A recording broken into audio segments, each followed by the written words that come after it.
اهلا بيكم وازيكم عاملين ايه؟ واحد من الاسئله اللي جات لي كان شخص بيسال بيقول هو انا ليه في بدايه حياتي بعد التخرج المفروض ابدا او يفضل ان انا ابدا في بنك خاص وما ابداش في بنك حكومي.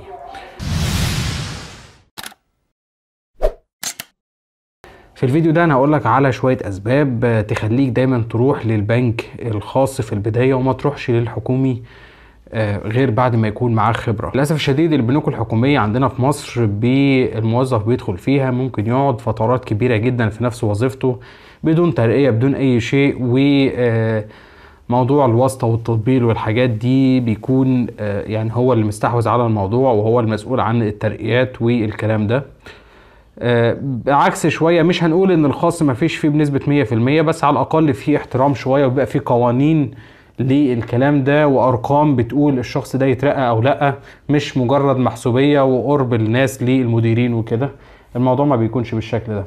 انا اتذكر ان احنا يعني في وقت ما كنت في التدريب في البنك الاهلي كان في اللي كان بيدينا التدريب ده كان شخص عنده خبره كبيره، وكانت يعني اتحرك من كذا بنك وبعدين رجع تاني للاهلي. فهو قال كده بالنص وانا فاكر كلامه، يعني قال لنا انا لما جيت البنك الاهلي في البدايه اكتشفت ان انا حسيت ان انا عمري هيضيع هنا بدون ما اوصل لاي حاجه، واول ما خدت بالي من النقطه دي انا سبته على طول ورحت اشتغلت في بنوك خاصه واترقيت اسرع من زمايلي اللي كانوا موجودين في البنك الاهلي في نفس الاماكن في الفترات دي. كان هو اترقى مثلا يعني منصب او 2 جوه البنوك دي، في حين ان زمايله اللي كانوا موجودين جوه البنك الاهلي كانوا لسه تقريبا في نفس المكان، او على الاقل يعني اشطر واحد منهم او اللي سابقهم شويه كان اترقى خد خطوه واحده، في حين ان هو في البنك التاني الخاص كان اترقى بخطوتين 3 كمان. فطبعا فرق عنهم كتير. بعد الفترات دي كلها لما البنك الاهلي كان فاتح وطالب خبره، ناس خبره للتعيين، خدوا الشخص ده من البنك الخاص بعد ما كان وصل لبوزيشن كبير. فهو الشاهد من الموضوع ده ان هو بيقول ان انا لو كنت بدأت في البنك الحكومي وكملت فيه بالمنظر ده بعد التخرج كان زمان عمري كله راح هناك.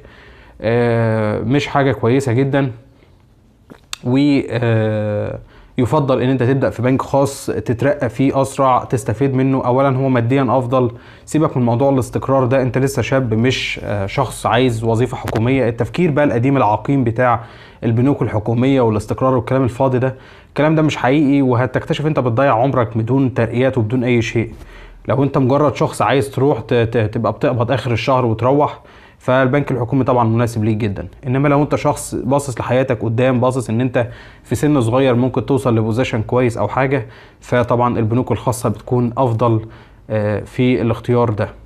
واحده كمان من الحاجات التانية اللي الناس كانت اتكلمت عليها، وهي في ناس بتدخل البنوك الحكوميه فتره تاخد خبره، ومجرد ما بتاخد الخبره مثلا سنه او سنتين بتتنقل على طول لبنك خاص. ساعتها حتى تعيينها في البنك الخاص بيكون اسهل، لان الخبره اللي هي خدتها في البنوك الحكوميه مع ضغط الشغل بتعلمها كتير. ففي بعض الناس ماشيه بالاسلوب ده، بتدخل بنك حكومي مثلا تشتغل فيه سنه سنتين وتنط منه على البنك الخاص. انا بس حبيت اوضح لكم الفكره دي علشان واضح ان في غلط كتير، وفي ناس للاسف لسه عايشه بالتفكير القديم بتاع انا هدخل البنك ده هفضل قاعد فيه 10 سنين، ده استقرار وده بتنجان وبتاع. الكلام ده الحقيقه مش صحيح. انت ممكن تبقى مستقر وكل حاجه، بس هتفضل مثلا في وظيفتك 10 سنين، في حين اللي زيك واللي اتخرج واللي دخل بنك خاص في ال10 سنين دول ممكن يبقى اترقى 3 4 وظايف مثلا. فانت ما تضيعش عمرك في التفكير العقيم ده تفكير الحقيقه للاسف يعني عقيم وخلاص. يعني الكلام ده من الالفينات مثلا، بدايه الالفينات كده، انما ده مش موجود دلوقتي. وللاسف الشديد برضو احنا عندنا البنوك في مصر هي اللي سامحه، يعني هي اللي فاتحه المجال للتفكير ده، لان متاخره جدا هي عن بره. البنوك بره رايحه في اتجاهات تانية جدا واسرع، يعني النمو بتاعها سريع جدا عن مصر. يعني هي البنوك بره بتقفل مثلا الفروع بتاعتها، بتقفل الفروع بتاعتها وبتتحول بالكامل لديجيتال، والتعامل كله بيكون اونلاين، في حين ان احنا عندنا لسه بيفتتحوا فروع. ف يعني الموضوع محتاج اعاده تفكير منك قبل ما تقرر تدخل بنك حكومي في الاول او بنك خاص. انا حاولت اقول لك بقدر الامكان النقط اللي ممكن تفكر فيها في كل حاجه فيهم. لو بتستفيد من الفيديوهات دي وحابب تشوف الفيديوهات اللي جايه ما تنساش تشترك في القناه، ولو عندك اي تعليق سيبهولي في التعليقات. اشوفكم الحلقه الجايه.